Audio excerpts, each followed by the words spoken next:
ایک خاتون سے آج انٹروڈیوس کرواؤں گا اپنے ناظرین کو، اور ان کا نام ہے یاسمین نگار خان صاحبہ۔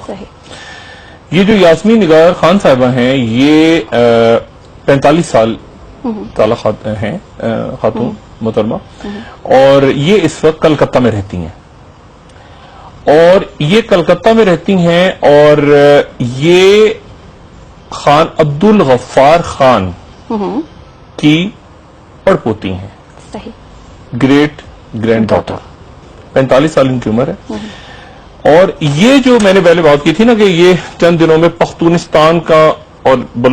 یہ بلوچ اور یہ مسئلہ سارا کھڑا ہونے والے دو جماعتیں کریں گی، یہ جو ہیں وہاں پر ملاقات کرنے والی ہیں آنے والے چند دنوں میں۔ ان کی کوشش ہوگی کہ یہ بھارتی وزیر اعظم سے ملاقات کریں اور ملاقات کریں، اور وہاں پر انڈیا میں یہ کہیں کہ جس طرح آپ نے اٹھایا تھا معاملہ یا اٹھایا ہے معاملہ بلوچستان کا، اس طرح سے آپ پختونستان کا معاملہ بھی اٹھائیں کہ انڈیا میں یہ کلکتہ میں کوئی ان کا کلیم ہے کہ 10,000 کے قریب وہاں پہ پختون ہیں، اور وہ سارے کے سارے جو ہیں وہ ان کے ساتھ پھر مطالبہ کریں گے آزاد پختونستان کا۔ یہ وہاں پہ مقیم ہے، اور یہ لالا جان خان کی صاحبزادی ہیں، اور ایک طرح سے کزن رشتہ دار جو بھی ہیں وہ اسفندیار صاحب کی جو آج کی گفتگو ہے اس کی گفتگو ان سے ملا لیں۔ اور میں یہ بتا رہا ہوں کہ یہ ایسا ہونے جا رہا ہے، ٹھیک ہے؟ تو وہاں پر ایک موومنٹ، جیسے کہ آپ نے دیکھا نا کہ بلوچستان کے حوالے سے انڈیا میں شروع، تو پختونستان کے حوالے سے جو یاسمین نگار صاحبہ ہیں وہ وہاں پہ کلکتہ میں مقیم ہے، اور وہ شروع کریں گی۔ اچھا، اب اس میں جو ذہن میں بات رکھنی ضروری ہے تھوڑی دیر ذہن میں، کہ خان عبدالغفار خان جو ہیں، باچا خان، ان کے یعنی اسفندیار ولی صاحب کے جو دادا، ٹھیک ہے، وہ سرحدی گاندھی کہلاتے تھے، یعنی وہ تقسیم کے خلاف تھے، دو قومی نظریے خلاف تھے، اور وہ تقسیم کو کہتے تھے ایسی ہو جیسی کہ نسلی بنیادوں پہ، اس وقت، اور سرحدی گاندھی انہیں کہا جاتا تھا۔ پاکستان میں ان کی تدفین بھی نہیں ہوئی، جلال آباد میں ان کی تدفین ہوئی، اور جب ان کا انتقال ہوا تو یہ وہ موقع تھا جب راجیو گاندھی آئے تھے، اور کہتے ہیں نا کشمیر ہاؤس کے بورڈ ہٹا دیے گئے تھے اسلام آباد سے، محترمہ کی حکومت تھی، تو اس وقت راجیو گاندھی آئے تھے اور پشاور تشریف لائے تھے۔ تو خان عبدالغفار خان جو ہیں وہ سرحدی گاندھی کہلاتے تھے، بالکل ویسے ہی جیسے محمود خان اچکزئی صاحب کے جو والد عبدالصمد اچکزئی صاحب وہ بلوچی گاندھی،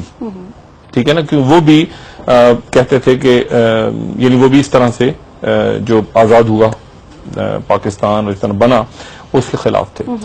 اور کانگریس کے قریب تھے، اور یہ دونوں شخصیات۔ اور پھر 71 کے بعد اس میں کہیں مولانا فضل الرحمان کی اسٹیٹمنٹس کو بھی اب اس پہ بعد میں بات کروں گا، لیکن ابھی میں صرف آپ کو یہ بتاؤں کہ یہ خاتون ایکٹیو ہونے والی، یہ ذہن میں رہے کہ وہ مفتی محمود صاحب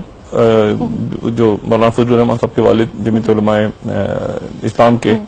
ہو سکتے، ان کی گورنمنٹس بنی تھیں، پھر وہ ٹوٹی، پھر کیا ان پہ چارجز لگے، 71 کے بعد گورنرز تھے، وہ کیا غداری کا مقدمے چلے، کون پوچھا چاہتے، لیکن بات ساری یہ ہے کہ پختونستان کا معاملہ اٹھے گا دوبارہ، اور اسی طرح سے یہ گریٹر پختونستان، بلوچستان، یہ سارے معاملات اٹھیں گے، اور یہ معاملات کہیں نہ کہیں جا کے لنک ہوں گے بین الاقوامی۔ اسفندیار ولی صاحب کی، اسفندیار ولی صاحب نے فرمایا ہے کہ سی پیک منصوبے میں ہمارے لیے کیا ہے، اسی تناظر میں انہوں نے کہا کہ یہ ان کے اظہار تحفظات رہے ہیں اسفندیار ولی صاحب کے، اور وہ کھل کے سامنے آئیں گے مزید آنے والے دنوں میں، اور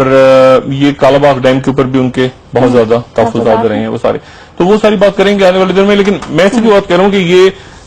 اس میں آپ یہ ذہن میں رکھیں کہ بلوچستان کے بعد اب پختونستان کا معاملہ اٹھنے والا ہے، اور اس میں چونکہ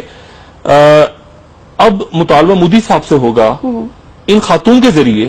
کہ آپ پختونوں کو ان کے حقوق دلوائیں، تو ابھی تو بلوچوں کے ذریعے پختونوں کو ایشو، وہ انڈیا میں اٹھے گا، اور اس کے بعد وہ ایک دم سے کہانی شروع ہو جائے گی۔ اچھا، تو یہ بات میں نے بہت پہلے کی تھی، لیکن میں آج اس کو دوبارہ سے انڈورس کرتے ہوئے، کہانی چونکہ اسی رخ پہ آنے والے دنوں میں ڈی اسٹیبلائزیشن، ٹھیک ہے۔ اچھا، یہ بات جو میں نے کل کی تھی،